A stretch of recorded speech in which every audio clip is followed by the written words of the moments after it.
Një ditë pas publikimit, ambasadori i Bashkimit Evropian në Shqipëri Silvio Gonzato i dorëzoi kryeministrit Edi Rama progres raportin për vitin 2025. Ambasadori theksoi progresin e mirë të bërë në negociatat e evidentuar edhe në raport, ndërsa shtoi se tani më Shqipëria ka hyrë në një fazë përfundimtare ku vendi duhet të tregojë vullnetin për të vijuar me hapa të mëtejshëm për arritjen e objektivit të antarësimit brenda 2030-s. Raporti i këtij viti publikohet në një moment shumë të rëndësishëm për procesin e integrimit të Shqipërisë në BE. 5 nga 6 grup kapitull negociues tashmë janë hapur dhe po punohet për hapjen e grup kapitullit të fundit. E gjithë kjo është arritur me një shpejtësi të jashtëzakonshme dhe dëshiroj të përgëzoj autoritetet shqiptare për këtë rezultat të shkëlqyer.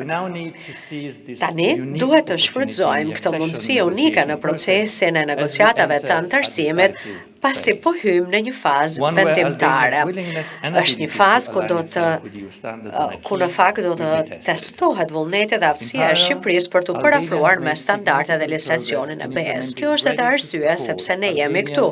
Komisioni Evropian është gati të mbështesë Shqipërinë në çdo hap të rrugës së saj drejt realizimit të synimit ambicioz për mbylljen e negociatave të antarësimit deri në fund të vitit 2027. Diplomati Gonzato theksoi edhe nevojën e përmbushjes së reformave të kërkuara, duke kërkuar bashkëpunimin së institucioneve, majorancës dhe opozitës, shoqëruar me debate të shëndetshme në kuvend. Ky institucion, theksoi ambasadori Gonzato, ka një rol kyç në integrim dhe palët duhet të japin kontributin e tyre.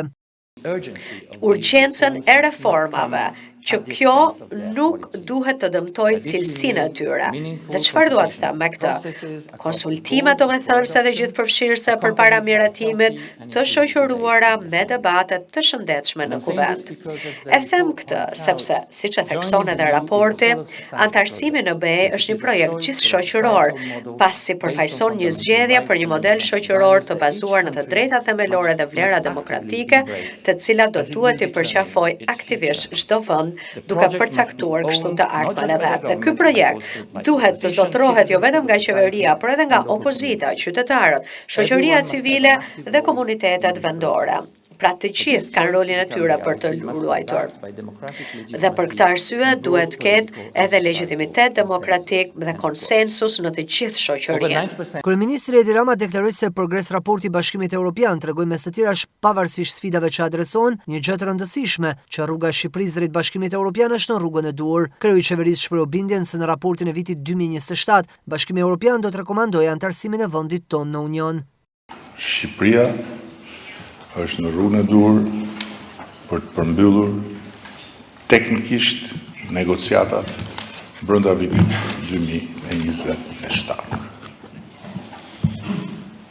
Dhe duke thënë këtë, raporti ka thënë të tëra. Ndërkohë që patjetër që në këtë rrugë të duhur ka sfida në çdo hap. Sfida dhe çështje për t'u adresuar jo vetëm në mënyrë sasiore, por edhe në mënyrë cilësore.